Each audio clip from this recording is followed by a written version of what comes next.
Olá, pessoal, tudo bem? Eu sou o professor Oswaldo Bastos. Para quem não me conhece, eu tenho uma vasta experiência na área da educação e ensino. Durante toda essa experiência, eu tive a oportunidade de atuar em todos os níveis do ensino, desde, na época, ainda era primeiro e segundo grau, até pós-graduação. Ensinei em alguns cursos de graduação. Sou bacharel em Direito, bacharel em Ciências Sociais, mestre em Sociologia, MBA Master Leader, autor de livros, artigos, palestrante. E vim aqui trazer esse projeto pedagógico para vocês, que é fruto exatamente de todo esse processo de experiência que eu tive na área da educação. Recentemente, há uns 2 anos, eu criei uma empresa, o Centro de Estudos Professor Oswaldo Bastos, exatamente para concretizar uma ideia que já era mais antiga. Né? Essa primeira iniciativa que eu tomei foi criando o meu canal no YouTube, Seminário Crítica e Crise. Mas devido aos atributos profissionais, eu não consegui levar esse projeto adiante. Há mais ou menos 2 anos, como eu disse, eu criei essa empresa exatamente para poder levar esse projeto até aonde eu queria. E por isso eu criei o Centro de Estudos Professor Oswaldo Bastos, que tem uma proposta exatamente de atuar e reagir a todo esse modelo educacional que vem sendo implantado há muito tempo no Brasil e também no mundo. Bom, é claro que esse projeto ele não visa enfrentar essa política nacional e essa política mundial de educação. Ele visa, sim, trazer uma alternativa para aquelas pessoas que estão sentindo estranheza, estão discordando do que está acontecendo. Então, é uma possibilidade das pessoas terem contato com uma visão de ensino que seja bem mais coerente com aquilo que a maneira como o nosso cérebro funciona, a maneira adequada de nós aprendermos, e tanto para crianças, adultos e adolescentes. Né? Na minha plataforma, eu tenho hoje 15 cursos ofertados, e esses cursos, eles têm exatamente esse conteúdo de fazer esclarecer as pessoas, fazer as pessoas entenderem o que está acontecendo e que de que forma elas podem atuar para reverter essa situação em suas próprias casas, consigo mesmas, e para aqueles que têm filhos, principalmente esses, também possa atuar de maneira a frear e reverter todo esse processo de educação e ensino que vem sendo aplicado no Brasil e no mundo. Esse projeto é um projeto mundial. Né? Muitas vezes as pessoas pensam que os problemas da educação brasileira são exclusivamente da educação brasileira. Não é. Né? O que nós vemos no Brasil, nós vemos hoje em boa parte do mundo. Por quê? Porque é um projeto mundial, né, protagonizado pela ONU e pelas suas principais agências, como Unicef, Unesco, Banco Mundial, OCDE. Então, por isso, não adianta tentar derrubar isso aí, né? Tentar reverter isso aí. É um caminho sem volta. Mas é possível fazer alguma coisa de bastante útil, né, com bons resultados, no sentido de modificar os efeitos desse modelo digamos, educacional nas nossas próprias vidas, no nosso próprio conhecimento e na nossa casa. Né? Muito bem. Daí porque eu vou aqui apresentar para vocês o meu projeto pedagógico EDUC. Né? Esse projeto, ele visa exatamente favorecer as pessoas no sentido de poder, como eu disse, facilitar essa habilidade que vocês tanto almejam. O que é que significa EDUC? Significa educar, discernir, universalizar e conhecer. Educar significa disciplinar para um propósito. E aí é preciso a gente começar a discernir, a diferenciar o que é educação e ensino. Porque mais recentemente tudo foi misturado propositalmente. Não pensem vocês que as coisas acontecem por acaso. Né? Por que a escola passou a ter essa missão de educar? Muito bem. Educação é um atributo da família.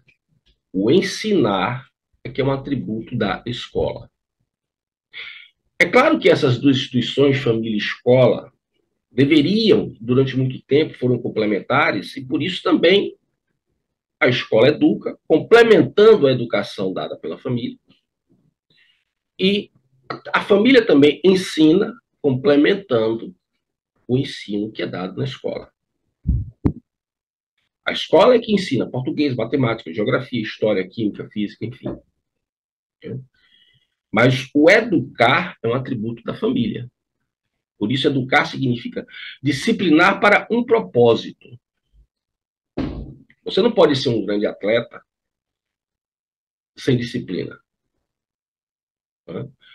Você não pode alcançar objetivos na sua vida sem disciplina. Por isso, educar é disciplinar. Mas disciplinar, ou a disciplina, se tornou um problema, porque disciplina passou a ser significado de opressão, né? De arbitrariedade. E isso, esses discursos que vão surgindo não é por acaso. Existe todo um registro de autores e autoras marxistas que falam claramente, né, que a mulher deveria ir para a rua trabalhar e os seus filhos ficarem ao encargo do Estado. Isso desde o final do século XIX. O pessoal já está falando isso. Então, o que nós temos hoje não é fruto do acaso, não é fruto da imaginação, não é fruto de nenhuma teoria da conspiração. Foi algo planejado, escrito, publicado, e aí, como eu digo sempre, é uma questão de estudar ou não estudar. Né? Discernir. Discernir significa saber reconhecer as oposições entre o verdadeiro e o falso, fundamentalmente. É preciso você saber o que é verdadeiro, o que é falso, para que você possa tomar o seu posicionamento. Mas, em função desse relativismo subjetivista, agora tudo é verdadeiro. Não existe mais uma verdade. Não é isso? Então, o que acontece? A verdade é aquilo que para você é a verdade. Isso contraria completamente a realidade e até mesmo toda uma tradição intelectual que vem desde Aristóteles, porque é Aristóteles que vai dizer a verdade é a realidade é a verdade. É por isso que hoje eu posso, diante desta máquina, um computador, eu posso achar que esta máquina é uma geladeira. Na minha percepção, essa máquina é uma geladeira. É por isso que vocês veem certas interpretações de uma suposta realidade. Né? A realidade não é mais aquilo que está exterior a mim, ou também no meu interior. A realidade é aquilo que eu concebo como realidade. A verdade é aquilo que eu concebo como verdade. Então, é impossível ou muito difícil que com estas ideias, com esses métodos, as pessoas possam abstrair realmente o que é a realidade. Né? Universalizar. Universalizar significa entender as partes, as suas correlações, e assim entender o todo. O que é que acontece? As pessoas hoje, quando muito, entendem a parte, uma das partes do todo. Não conseguem nem mesmo identificar as outras partes, correlacioná-las para poder entender o todo. Esse, inclusive, é o resultado da aplicação da dialética revolucionária na forma das pessoas pensarem. Essa dialética revolucionária ela não se restringe apenas, né, tese, antítese, no sentido revolucionário, ela não se restringe apenas à escola, ao ensino, mas em toda a nossa forma de viver. Isso vem através das mídias, isso vem através das redes sociais, né? Isso vem através dos livros que as pessoas estão lendo, dos autores que as pessoas estão lendo, né? Onde sempre existe um bonzinho, um mauzinho, um opressor e um oprimido.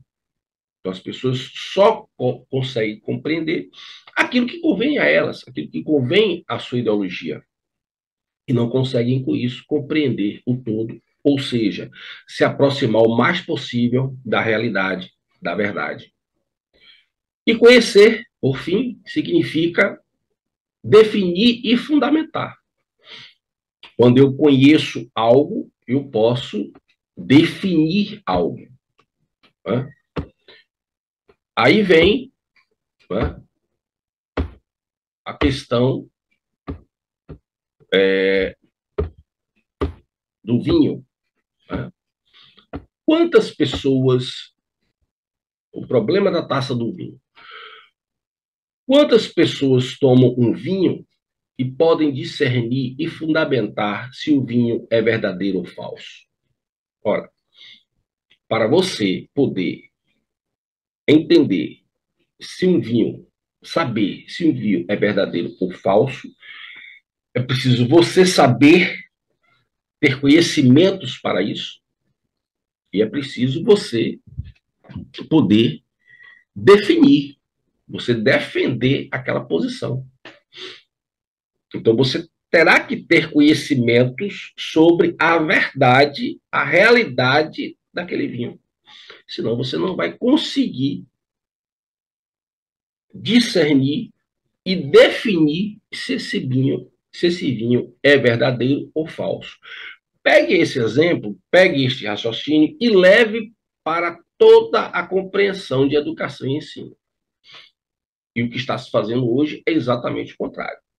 Eu não preciso saber, ou seja, eu não preciso discernir e eu não preciso entender, eu não preciso definir.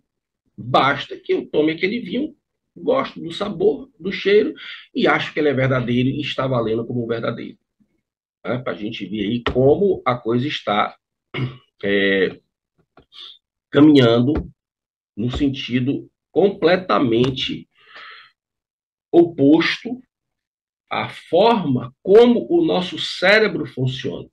Né? Eu costumo dizer que a educação hoje ela é anticerebral, ou seja, ela funciona de forma contrária ao nosso cérebro. E para elaborar este método, né, juntando os meus conhecimentos, a minha experiência, eu fui buscar também, estudei muito sobre isso, sobre as 7 artes liberais e particularmente o Trivium, a primeira etapa das 7 artes liberais. Né?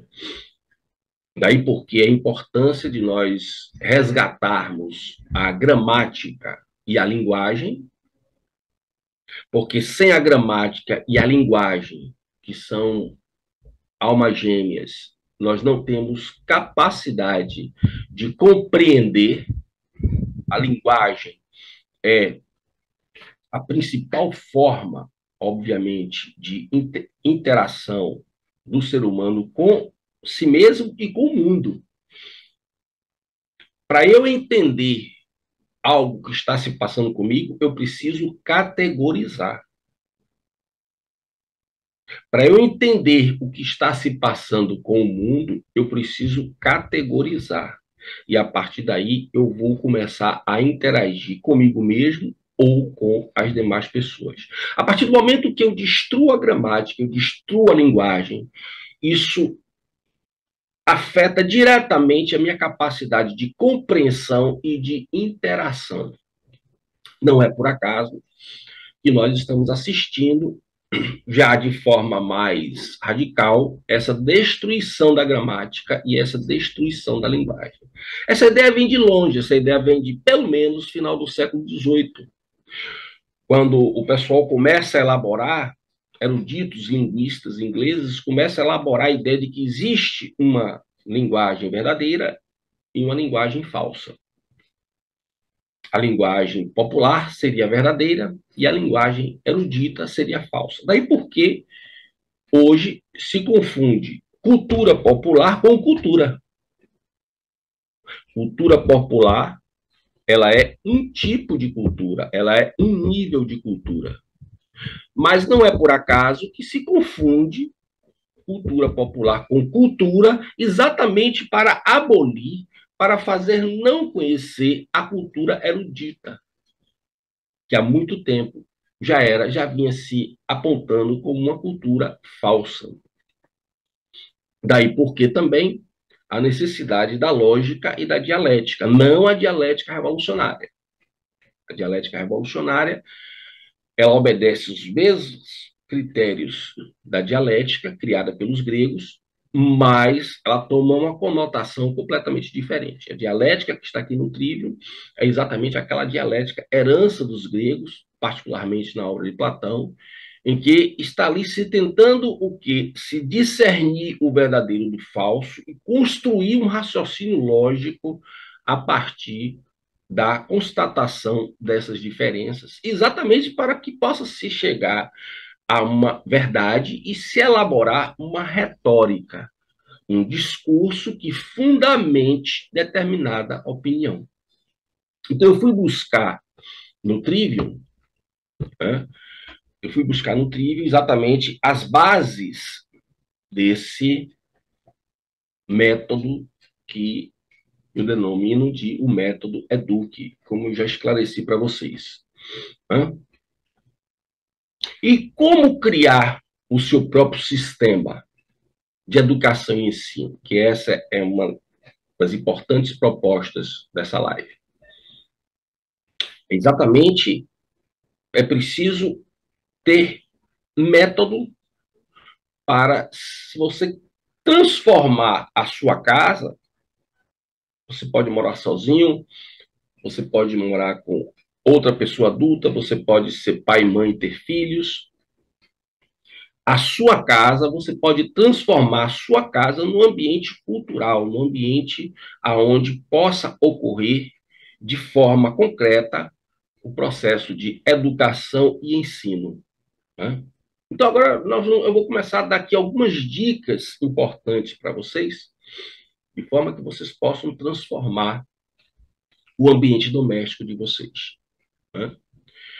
Bom, vamos começar pelas dicas, digamos assim, mais teóricas. Né? O cuidado com a identificação com o autor. Isso é muito importante. Muitas vezes, a identificação gera idolatria e a idolatria gera limitação. Isso é muito comum. E aqui no Brasil, se criou, na verdade, não foi nem criado no Brasil isso, mas se tomou como um dogma, né? Um problema perigosíssimo. Qual seja, separar a vida do autor da obra do autor. Isso estimula, favorece inúmeros erros. Inclusive, também favorece a idolatria. A idolatria cega. A idolatria impede de você perceber detalhes sobre a obra do autor. Né? Para que você possa ter uma compreensão mais aprimorada desta obra e do autor. Separar a vida da obra é absurdo, porque a obra do autor está intimamente ligada à sua vida. E quando você conhece a vida do autor, você tem capacidade de entender com muito mais facilidade precisão e profundidade os conceitos e as teorias daquele autor. Então, é pesquisar mesmo, não é ir ali no Wikipedia e fazer aquelas pesquisazinhas rapidinho, não. É você ir pesquisando mesmo quem foi aquele autor, o contexto daquele autor, né? Por que ele escreveu aquilo, com quem que ele estava dialogando, qual era o problema do tempo dele que ele está tentando refletir ou até lançar soluções. Então, nunca, ao contrário do que se diz por aí, nunca separar a vida da obra do autor. Né? Isso até facilita, como eu disse antes, você não criar idolatria. Uma coisa é você criar uma simpatia. Né? Você vai estudar um tema que é do seu interesse. E você termina criando uma certa simpatia com o autor. Não é problema você criar simpatia. O problema é quando essa simpatia ela se transforma em idolatria. E quando você conhece a vida do autor, se você conhecesse a maioria da vida dos autores do século XX, com certeza você não ia ter a idolatria que você tem por muitos deles. E isso só para falar do século XX. Né? Identificar e justificar e contextualizar os temas de estudo. Então, você vai ter que contextualizar quando ocorreu aquele tema que você está estudando, né? E por que também esse tema está voltando a se tornar importante e até despertou a sua curiosidade. Então, a contextualização implica dois momentos: a origem da obra e do autor e o porquê de voltar aos estudos daquele tema e daquele autor agora, nesse momento que nós estamos. Né? E isso nos leva ao problema do anacronismo histórico, né? Que é um problema gravíssimo, que ocorre exatamente quando você tira o autor e a sua obra do tempo dele e traz para o seu tempo. E começa a fazer julgamentos, o que é diferente de entendimentos. Nós vamos ver isso aqui. Você começa a fazer julgamentos com relação à obra e o autor, com os valores do seu tempo. Como se necessariamente os nossos valores fossem necessariamente melhores e superiores aos valores do passado. Né? Nós temos essa vaidade, essa arrogância. E isso nos leva a erros tremendos. Né? Muitas coisas que foram feitas no passado nós não faríamos hoje, mas muitas coisas que nós fazemos hoje, muitas vezes as pessoas do passado também não fariam. Então, por isso que antes de julgar o autor, antes e a sua obra, antes de estabelecer um juízo de valor, é importante estabelecer o juízo de realidade. Né? Muito bem. Identificar o principal ou os principais autores do tema escolhido. Né? Quem são os principais autores daquele seu tema? Os principais autores. Quais foram os autores que influenciaram o autor que você está estudando e quais foram os autores que foram influenciados pelo autor que você está estudando. São duas coisas diferentes. Quem influenciou o autor, né? E quem o autor passou a influenciar. Né? Estudar a vida do autor, ou os autores e o contexto histórico da biografia da obra em questão. Em seguida, identificar seus principais conceitos. E aí entra uma questão importante. Né? Estudar quem influenciou o autor que você está estudando. Isso é muito importante, porque João foi influenciado por Pedro, tá certo? Mas em que medida Pedro seguiu exatamente os conceitos de João? Muito frequentemente, Pedro altera o conceito de João. Segue algo de João, é contrário a outras coisas que João escreveu. Então, esse vai e vem de concordâncias e discordâncias é fundamental para você entender o autor e a obra que você vai estudar. Né? E aí, por isso que eu digo, identificar os autores e as obras que influenciaram os autores em estudo e como ocorreu essa influência. Né? Muito bem. Aqui nós vamos fazer um parêntese. Né? Nós vamos mostrar alguns probleminhas que requerem nossa atenção, alguns, só alguns, porque eu aprofundo tudo isso que eu estou falando aqui, eu aprofundo isso nos meus cursos que estão lá à disposição nas minhas redes sociais, né? E são, na grande maioria, cursos que são ministrados online, que são ministrados ao vivo. Né? Eu gosto muito dessa interação com os meus alunos, ela é muito enriquecedora, eu consigo contribuir muito mais com os meus alunos a partir do momento que há essa interação e eles tiram dúvidas, colocam seus posicionamentos e perguntam a minha opinião, né? Pedem mais bibliografia, enfim, bem mais produtivo. Né? Mas por que as pessoas estão precisando tanto falar e aprender sobre manter o foco? Por que o foco hoje tem sido um problema? Manter o foco. Repare que tudo hoje é foco, é resiliência. Né? Por que as pessoas estão com esse problema? Ah, o problema já existia, apareceu agora que as pessoas estão se manifestando. Não. Né? Não.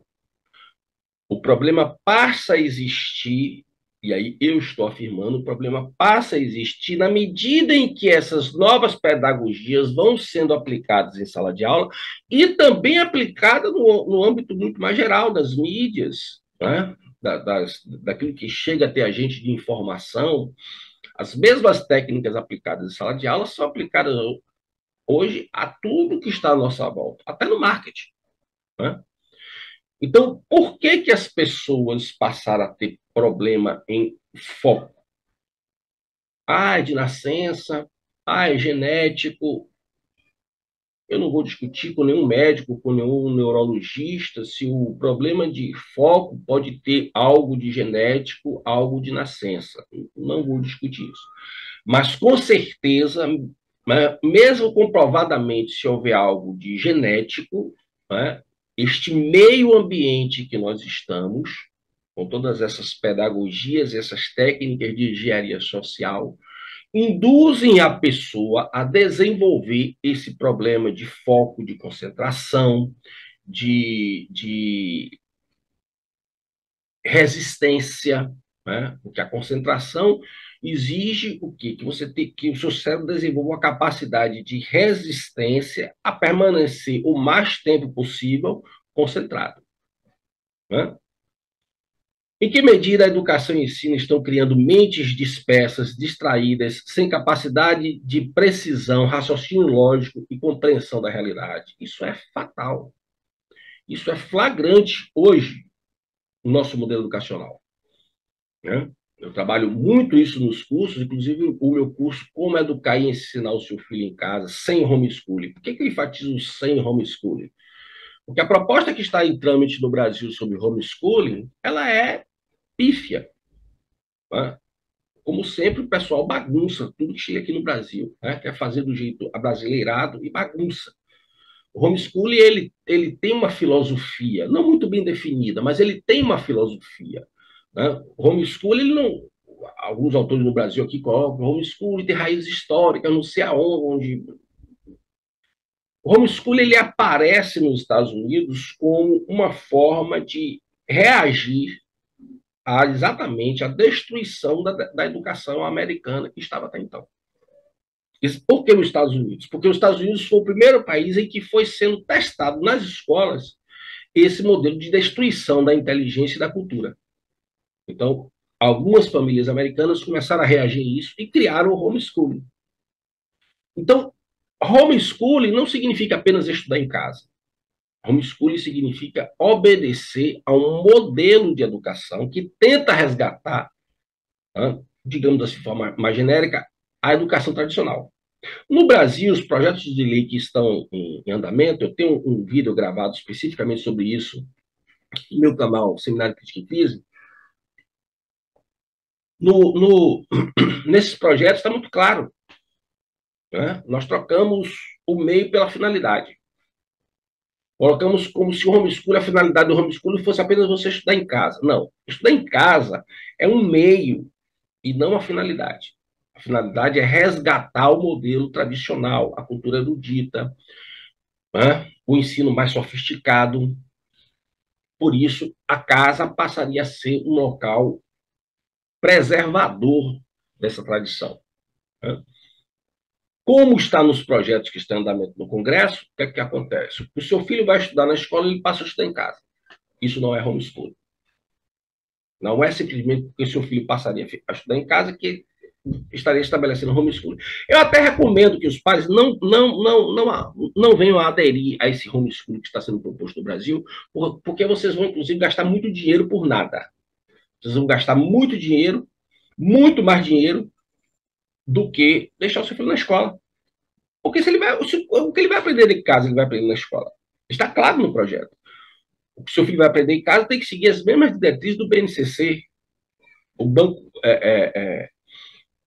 Comum Curricular, o Banco Nacional Comum Curricular, né? Ou seja, o mesmo ensino revolucionário que está nas escolas, que foi bem organizado através do BNCC, o seu filho vai aprender em casa. E aí você vai ter que pagar professor, você vai ter que pagar alguém que faça os planos de aula, enfim. Você vai ter que inscrever seu filho numa escola, né? Não vai ter simplesmente estudar em casa e uma hora e ali fazer uma prova. Não, você vai ter que inscrever seu filho numa escola. Então, você vai ter muito mais despesa do que deixa seu filho na escola e acompanha o que ele está fazendo em casa. Por isso, inclusive, que eu criei um curso, o After School. O After School é uma modalidade alternativa ao homeschool. O After School é uma forma de você aprofundar determinadas matérias, determinados temas, né, em paralelo ao ensino escolar, né? Então, a minha proposta de After School, através do tema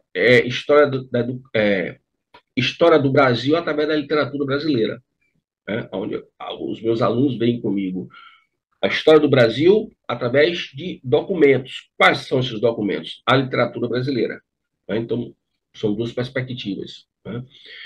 E dessa forma, o aluno aprende o que ele está lá na escola, ou o After School ele pode servir também para você que não está estudando história, não é nenhum historiador, não tem nenhuma pretensão nesse sentido, mas quer compreender mais sobre a história do Brasil, aqui há muito tempo não é mais contada, e ainda mais agora, né? Então, o que acontece? Aí você quer aprender sobre a história do Brasil, esse curso dura são 3 meses, você quer aprender sobre a história do Brasil, porque você gosta, você quer conhecer o seu país, a cultura rica que nós temos, formada durante toda a nossa história, então você vai lá e faz esse curso, né? Se for um adolescente, ele não precisa sair da escola, ele vai continuar na escola e vai, paralelo, fazer esse curso nessa modalidade After School, que tem exatamente esses objetivos. Quais os efeitos da ideologia no cérebro humano? Né? Ora, a ideologia causa danos ao cérebro humano e à dimensão cognitiva do cérebro humano. Por quê? Ora, a ideologia, ela dá uma pancada no cérebro? Ela é alguma substância que intoxica o nosso cérebro? Não. Como é que a ideologia ela causa danos ao cérebro? Porque a ideologia é um discurso falso, é um discurso rompido com a realidade. O compromisso da ideologia não é a verdade. O compromisso da ideologia é a bandeira revolucionária. Então é possível fazer qualquer coisa, construir qualquer discurso, contanto que esse discurso fundamente justifique a bandeira revolucionária. Por isso que ela não tem compromisso com a verdade, por isso que ela está, em boa medida, apartada da realidade, da verdade. Nesse sentido, a ideologia, como mostram os nossos neurologistas, os nossos cientistas, né? O nosso cérebro, ele tem muita capacidade de adaptação. Isso às vezes é bom, às vezes é ruim, a depender da forma como a gente usa.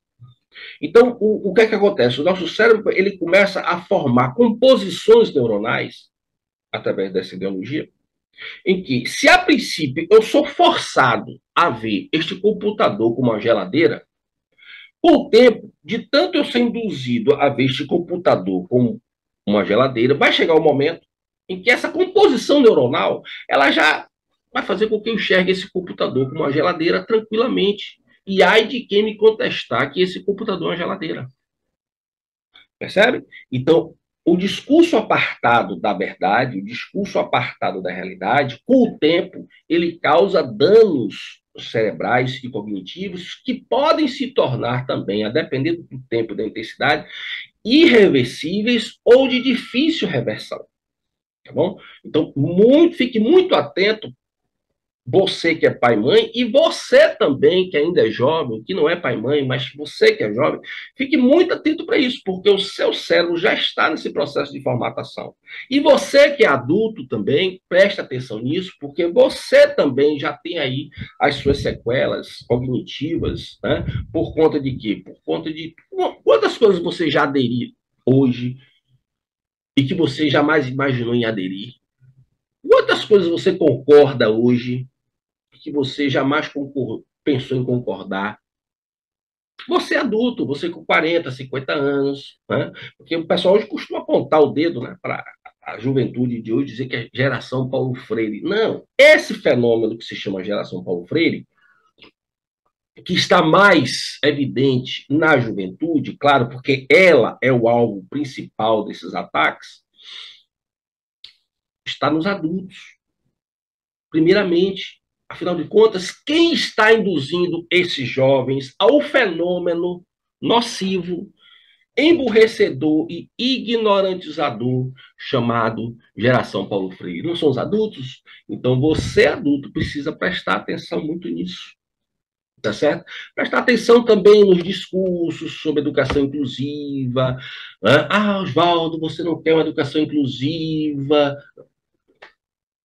Veja bem, o que é que não é uma questão de ser contra ou a favor. Esse é um raciocínio dialético, não é um raciocínio analítico. Não é questão de ser contra ou a favor. A questão é o que é educação inclusiva. Qualquer pessoa que honesta e que tenha boa experiência em sala de aula sabe que quanto mais uma sala for heterogênea em termos de cognição e inteligência, né, mais o nível da aula vai baixar. Né?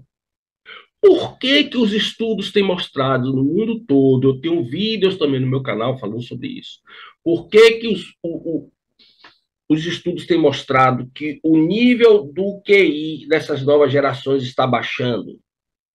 Estranho isso, não é? Se as novas gerações de décadas, algumas décadas para cá, o nível nutricional tem aumentado. Então, por que que o nível cognitivo tem sido rebaixado? Porque antes havia uma grande justificativa para baixos índices de QI, que era o problema da nutrição. Mas, graças a Deus, esse problema já foi em muito, não totalmente, infelizmente, mas em muito superado. As gerações de hoje, as últimas gerações das últimas décadas, elas têm uma nutrição bem superior a gerações passadas. Então, por que a queda do QI? Exatamente pelos métodos que estão sendo utilizados na educação, no ensino e no sentido global daquilo que a gente chama engenharia social. São várias técnicas, gente, não dá para especificar todas elas aqui, falar sobre todas elas aqui. Por isso que eu te recomendo que você faça os cursos, porque lá a gente, em cada curso, a gente vai aprofundar as questões de acordo com aquilo que é preciso. Né? Então, por que que ideia é essa de inclusão? É você botar exatamente uma sala extremamente heterogênea, de forma que você força o professor a baixar o nível. Bom, como a maioria dos professores também já está com o nível intelectual cada vez mais baixo, porque eles também são herdeiros de toda essa tradição de destruição da cognição e da cultura, então, para eles está bom. Muitas vezes eles nem percebem. E fazem o trabalho sujo, muitas vezes, de boa fé, achando que estão fazendo uma grande coisa.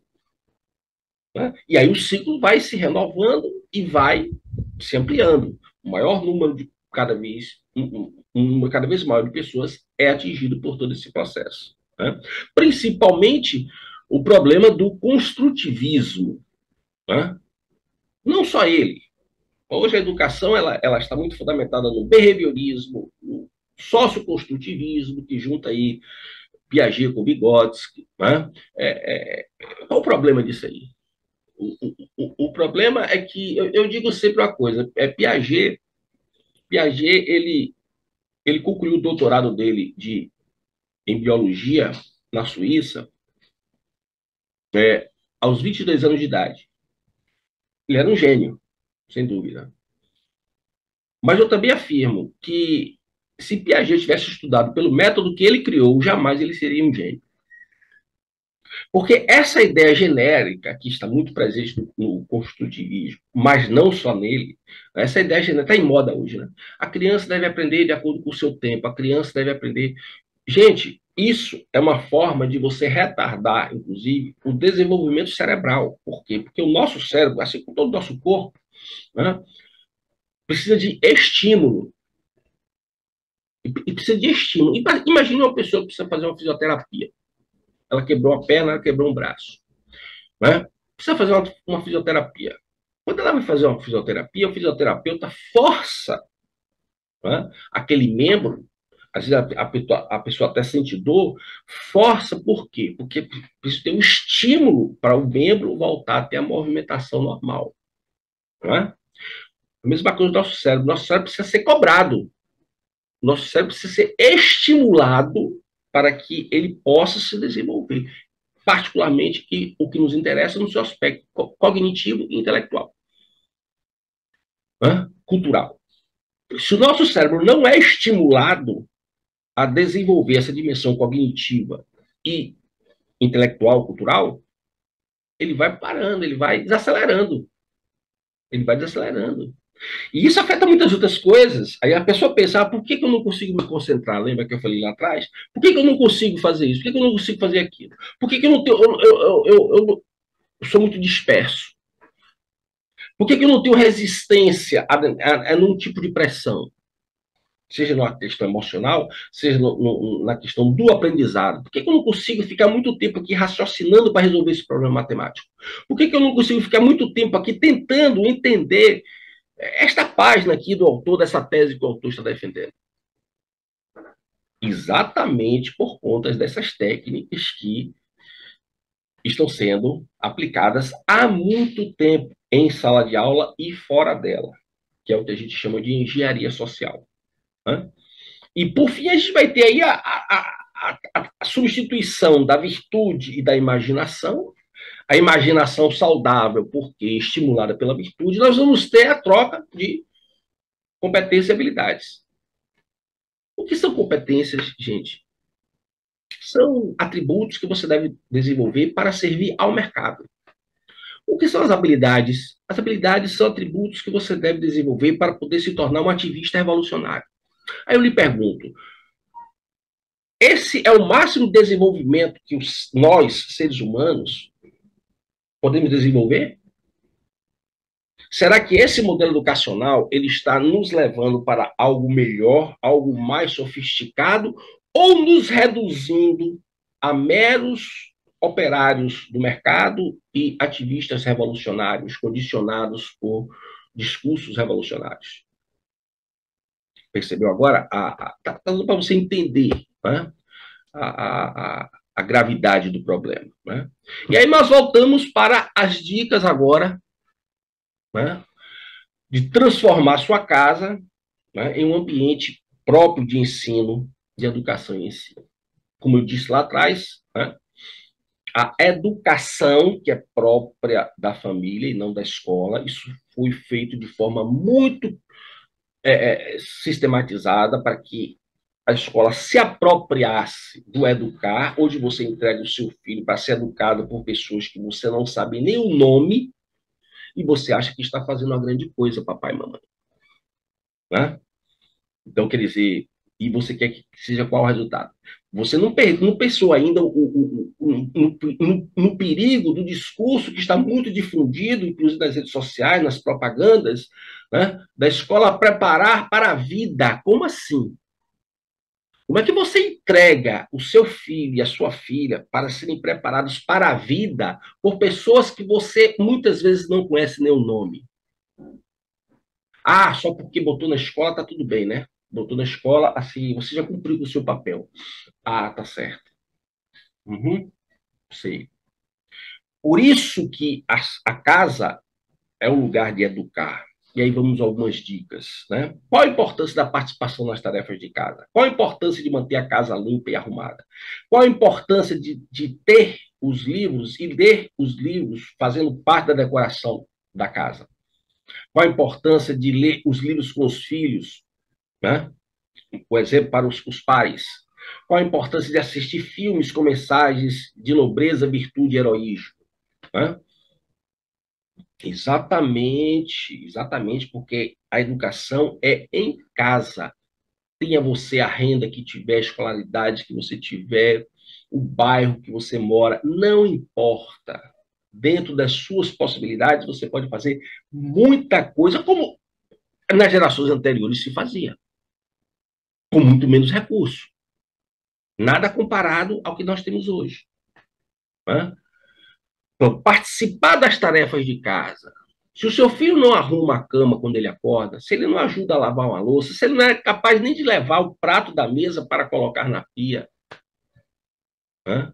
Se o seu filho não está acostumado a comer o que tem para comer e não o que ele quer comer, se o seu filho não está acostumado a vestir o que tem para vestir e não simplesmente aquilo que ele quer vestir,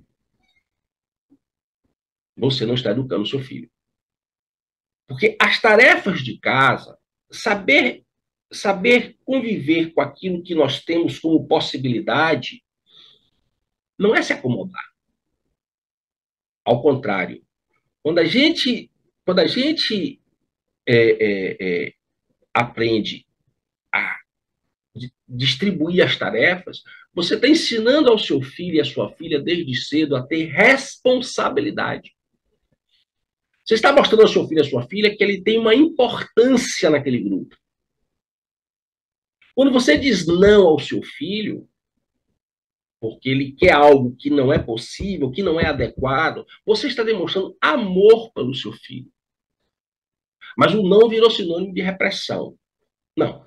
O não, quando ele é dito, praticado de forma saudável, muitas vezes ele salva a nossa vida. Quer que eu lhe prove? Quando a sinaleira diz a você, coloca para você ali um sinal vermelho, e você não atravessa a rua, ela está lhe dizendo não, não atravesse a rua. Se você violar aquele não, você pode morrer atropelado. Então, o não dito e praticado de forma saudável, ele faz muito bem a nossa vida, ele faz muito bem a nossa mente. Quando você diz ao seu filho, não suba neste muro, porque você pode cair e se machucar, você está dando uma demonstração de amor, de proteção ao seu filho, e ele sente isso. Quando você deixa seu filho de qualquer jeito, né, para não contrariar seu filhinho, sua filhinha, você está dizendo para ele que ele não é importante para você. As suas atitudes estão demonstrando isso. E ele está sentindo isso, né? Então, manter o ambiente harmonioso é importante, limpo e harmonioso, não importa se sua casa é de luxo, não é, se é simples, se tem móveis caros ou baratos, não importa. Manter a sua casa sempre limpa e arrumada é uma forma também de ajudar o seu cérebro a atuar de forma também harmoniosa. A harmonia exterior ajuda a nossa harmonia interior. Porque quando você quer se acalmar, você procura um lugar de paisagem. Porque a natureza é harmônica. Porque a natureza é limpa e harmônica. Então, quando você deixa a sua casa suja e desarrumada, você está contrariando a natureza. Não é simplesmente uma questão de estética e higiene. Também, mas além disso, você está contrariando a natureza, você está contrariando a natureza de funcionamento do nosso cérebro. Né? Por que a importância de ler livros com seus filhos? Porque você precisa ajudar os seus filhos a interpretar o que está sendo lido. Por que assistir filme junto com os seus filhos? Porque é preciso você ajudar os seus filhos a interpretar aquilo que está sendo visto e que está sendo dito nos filmes. Né? Por que buscar? Eu tenho um curso, né? Educação, Virtude e Imaginação. né, onde eu trabalho muito essa questão da literatura infantil, da importância da literatura infantil, dos cuidados que os pais devem ter com essa literatura infantil, principalmente a mais recente, né? E muitos desses detalhes a respeito dessa participação dos pais, não só na formação dentro de casa, mas também acompanhar aquilo que vem da escola. Aquilo que aquele professor desconhecido e desconhecido está colocando na cabeça do seu filho. Entende?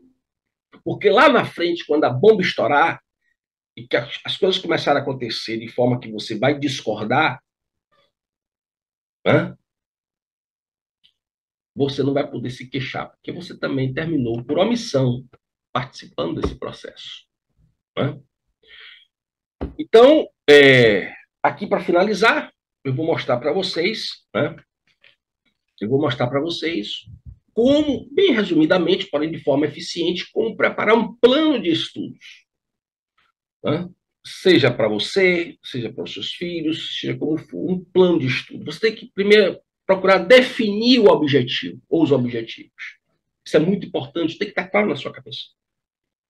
O mais claro possível, né? Para que você possa caminhar nas suas pesquisas, nos seus estudos. Né? O questionamento, quais os motivos e os interesses que levam você a estudar esse tema?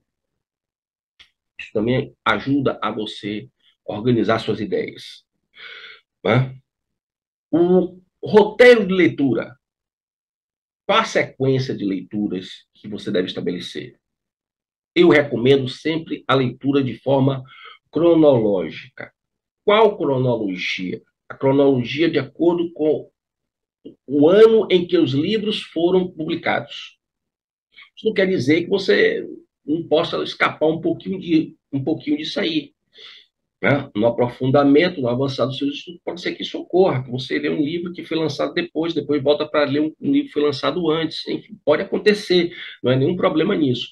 Mas o recomendado é que você busque seguir permanentemente, né, o mais possível, essa cronologia de acordo com a época do autor e quando os livros foram lançados. Né? E aí você tem uma bibliografia, você vai ter uma bibliografia básica, né, são os livros dos autores que você está estudando, ou do autor que você está estudando, e os livros dos comentadores, aqueles autores que foram comentar, né, estudaram também, publicaram sobre aquele autor, sobre aquele tema. Então aí você deve ter muito cuidado, hein? Essa parte aí é a parte mais perigosa, né? Porque você vai ter que ter muito cuidado, por isso que eu recomendo, eu sempre pratiquei isso na minha vida. Eu sempre pratiquei, eu leio o autor e depois leio o comentador. Mesmo que depois eu tivesse que voltar para o autor de referência, né, mas eu preferia filme. Eu sempre gostei de ler o livro, quando é um filme baseado em algum livro, eu sempre gostei de ler o livro para depois ver o filme. Né? Porque o direcionamento que é dado pelo diretor, pelo roteirista, é uma coisa já, né, às vezes foge do que está no livro, às vezes se aproxima. Então, para eu ter uma visão mais madura do filme ou do comentador de um livro, eu prefiro ler aquele livro primeiramente. Tá? E isso eu recomendo para você. O que não quer dizer que tem que sempre ser assim. Você pode assistir um filme, depois ler o livro. Né? Você pode ler um comentador e depois ler o autor. Estou dando apenas uma regrinha básica, tá bom? E por fim, fica aqui, gente, essa dica. Todas essas dicas, todos esses alertas e dicas. Se você quiser se aprofundar mais, né? Tem lá nas minhas redes sociais todas as indicações dos meus cursos e também esse curso que eu estou lançando agora, né, que é o curso onde como você preparar o seu sistema de educação e ensino na sua casa. Ele vai ser lançado agora essa semana. E é um curso de duração de 2 meses, por apenas R$ 497. Apenas R$ 497, gente. 2 meses de curso por apenas R$ 497, tá certo? Aula uma vez por semana, tá certo? Ao vivo comigo, tá bom? As turmas não podem ser grandes, eu não aceito turmas grandes. Se a turma crescer muito, passar de 10 pessoas, eu fragmento, faço outras turmas, porque para manter a qualidade das minhas aulas, dos meus diálogos com os meus alunos, né? E se você gostou, visite as nossas redes sociais e também comente aqui. Tá? Comente aqui no vídeo, comente aqui nas redes sociais, quando ele for publicado nas redes sociais, faça seu comentário. Desde que seja respeitoso, você pode até discordar, mas desde que seja respeitoso, tá bom? Então, até a nossa próxima live, até o nosso próximo projeto. Que Deus proteja você e sua família grandemente. Viva Cristo Rei.